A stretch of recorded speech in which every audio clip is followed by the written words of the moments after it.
छत्तीसगढ़ शासन लगातार छत्तीसगढ़िया को बढ़ावा देने की दिशा में पिछले 5 वर्षों से प्रयास कर रही है और यही वजह है कि छत्तीसगढ़िया त्योहार हो या संस्कृति, सभी दिशा में शासन ने छत्तीसगढ़ की संस्कृति को आगे बढ़ाने की कोशिश की है। और इसी कड़ी में गुरुवार को बिलासपुर कलेक्ट्रेट के पास स्थित मल्टी लेवल पार्किंग में छत्तीसगढ़ महतारी की प्रतिमा का अनावरण किया गया। इस मौके पर मुख्य अतिथि के रूप में महापौर रामशरण यादव, छत्तीसगढ़ पर्यटन मंडल के अध्यक्ष अटल श्रीवास्तव सहित कांग्रेस के अन्य नेता मौजूद रहे और इस मौके पर सभी ने प्रतिमा के अनावरण पर बिलासपुर वासियों को बधाई देते हुए कहा कि छत्तीसगढ़ में छत्तीसगढ़ की संस्कृति सभी के लिए महत्वपूर्ण है और यही वजह है कि कांग्रेस की सरकार लगातार छत्तीसगढ़िया को बढ़ावा देने के लिए निरंतर प्रयास कर रही है। आज प्रतिमा के अनावरण के बाद व्यक्ति छत्तीसगढ़ी संस्कृति से जुड़कर छत्तीसगढ़ की प्रगति में अपना योगदान देगा।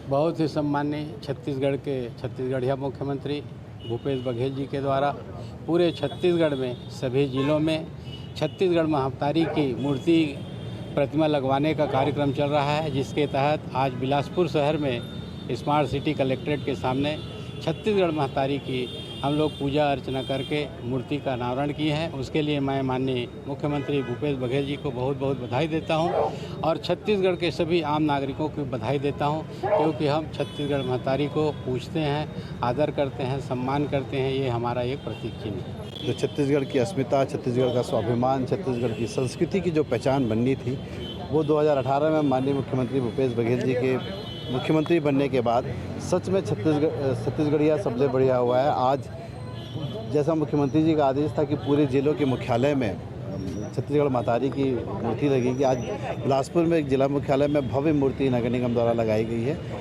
और इससे ये महसूस होता है, अंदर से एक भावना आती है कि हमारी छत्तीसगढ़ महतारी की फ़ोटो वहाँ लगी, उसका राज्य गीत वहाँ लगा हुआ है, तो एक अपनापन सा महसूस होता है, कि लगाव सा आता है कि हमारी छत्तीसगढ़ महतारी की सेवा हम सब लोग करेंगे। और ये आज बहुत ही गर्व का समय है जब हम लोग यहाँ पर छत्तीसगढ़ महतारी की मूर्ति के अनावरण में यहाँ उपस्थित हुए।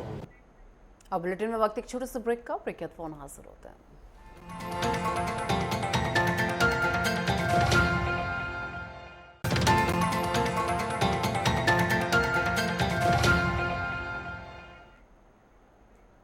और ब्रेक के बाद एक बार फिर से आपका स्वागत है। छत्तीसगढ़ विधानसभा चुनाव को लेकर दंतेवाड़ा कलेक्टर एवं जिला निर्वाचन अधिकारी विनीत नरंदवार ने अहम बैठक बुलाई। आपको बता दें कि बैठक में राजनीतिक दल और मीडिया कर्मी मौजूद रहे। बैठक में कलेक्टर ने बताया कि जिले में कुल मतदान केंद्र 273 हैं, इनमें से कुल BLO 273 और BLO सुपरवाइजरों की संख्या 27 है। इसके अलावा जिले में सामान्य मतदान केंद्र 51 है, संवेदनशील 67 हैं, अति संवेदनशील 155 निर्धारित हैं। उन्होंने बताया कि सभी अधिकारियों और कर्मचारियों को निर्देशित किया गया है।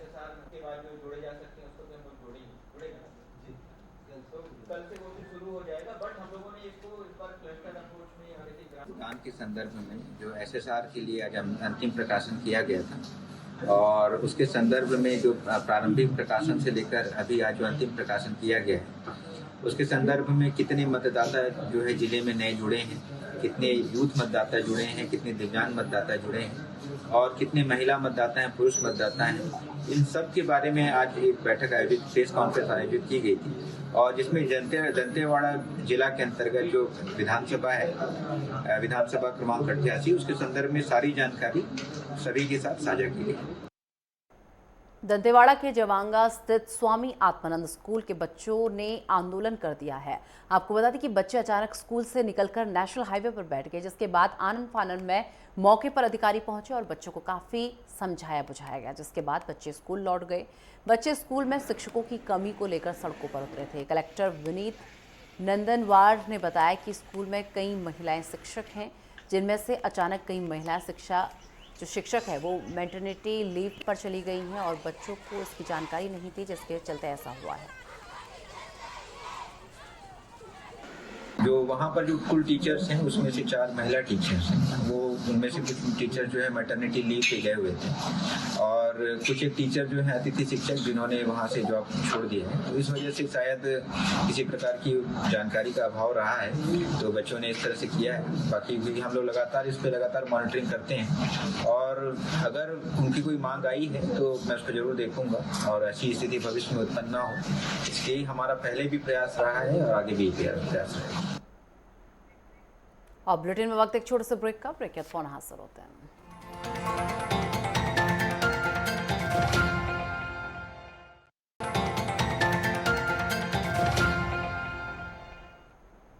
और चलिए ब्रेक के बाद एक बार फिर से आपका स्वागत है। चुनाव आयोग के निर्देश पर आज राजनांदगांव कलेक्टर डोमन सिंह ने मतदाता सूची जारी की है और इस मौके पर कलेक्टर डोमन सिंह ने बताया कि राजनांदगांव जिले में कुल 4 विधानसभा क्षेत्र आते हैं, जिसमें राजनांदगांव,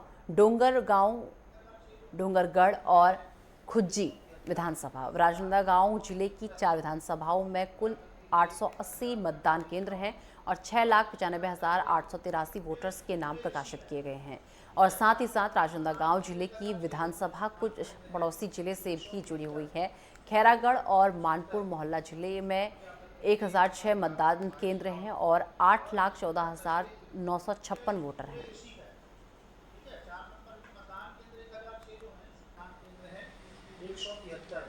मतदाता सूची का प्रकाशन किया गया और मैं बताना चाहूँगा कि हमारे ज़िले में 4 विधानसभा के 840 मतदान केंद्र हैं, जिसके 6,95,683 मतदाता हैं हमारे ज़िले में, जो राजनांदगांव ज़िले में है। और अगर हम विधानसभा वार बात करें, 4 विधानसभा हमारे यहाँ हैं, जिसके कुछ मतदाता हमारे बगल के ज़िले में भी हैं, खैरागढ़ और मोहला मानपुर अम्बागढ़ चौकी में।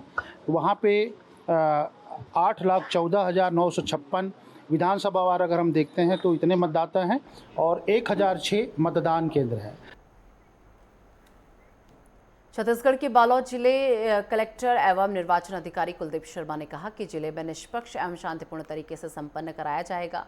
इसके साथ ही जिला कलेक्टर ने मतदाता सूची भी जारी कर दी है। उन्होंने बताया कि जिले में 814 मतदान केंद्र बनाए गए हैं। केंद्रों का संचालन महिला मतदाता कर्मी करेंगे।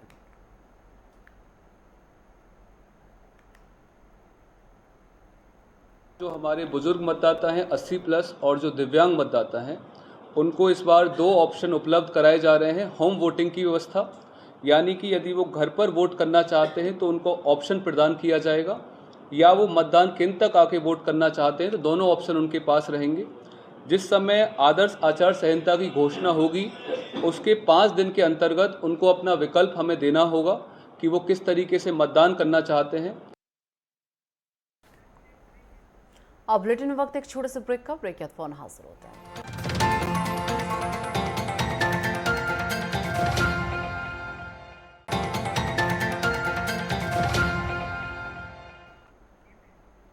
और ब्रेक के बाद एक बार फिर से आपका स्वागत है। छत्तीसगढ़ में राज्य सरकार की पहल पर स्थायी पट्टा वितरण में लोगों का नाम छूटने त्रुटि होने की समस्या के संबंध में रायपुर नगर निगम के महापौर एजाज डेबर ने सभी पार्षदों के साथ कलेक्टर में मुलाकात की और समस्या से अवगत कराया। साथ ही जल्द समस्या का निराकरण करने का निवेदन किया। घास जमीन है, कहीं पर कुछ है, कुछ थोड़ी बहुत त्रुटियां हैं, जिसको आज हम लोग के पार्षदों के द्वारा पूरा एक हमारे नगर निगम के जितने पार्षद हैं, सभी MIC मेंबर, आज आदरणीय कलेक्टर साहब से आज हम लोग ने बहुत सारी चीज को निवेदन किया है कि भाई बहुत सारी चीज है जो ठीक हो सकती है, क्योंकि आप एक जगह जैसे 400 पट्टा बट रहा है, उसमें कहीं सिर्फ 50 नाम आया, 350 का नाम नहीं आया। तो उसको लेकर आज हम लोग माननीय कलेक्टर महोदय से और SDM ADM सभी लोग बैठे थे, आज चर्चा हुई है। रायपुर नगर निगम क्षेत्र में निगम और राजस्व की टीम द्वारा संयुक्त सर्वेक्षण किया गया है।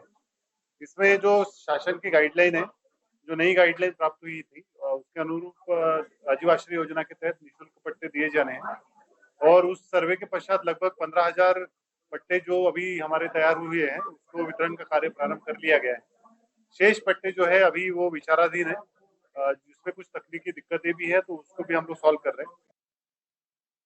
छत्तीसगढ़ के बिलासपुर में वकील की दबंगाई का वीडियो सामने आया है, जहां एक वकील ने मेडिकल मोबाइल यूनिट के एक डॉक्टर की पिटाई कर दी है। आपको बता दें कि गाड़ी हटाने को लेकर दोनों के बीच विवाद हुआ था। मारपीट के बाद दोनों पक्ष थाना पहुंचे और उसकी शिकायत की।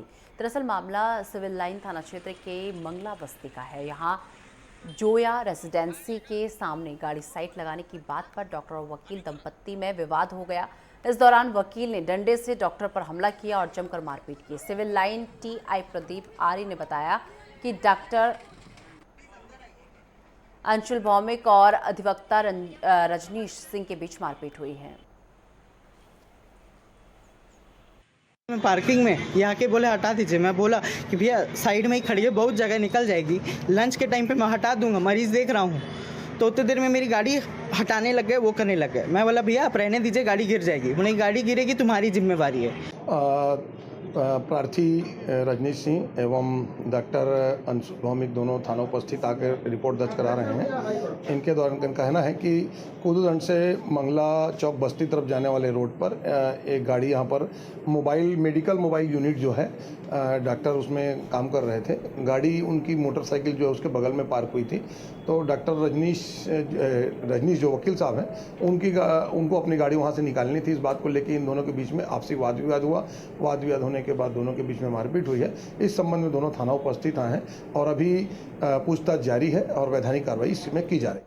अब बुलेटिन में वक्त एक छोटे से ब्रेक का, ब्रेक के बाद फोन हाजिर होते हैं।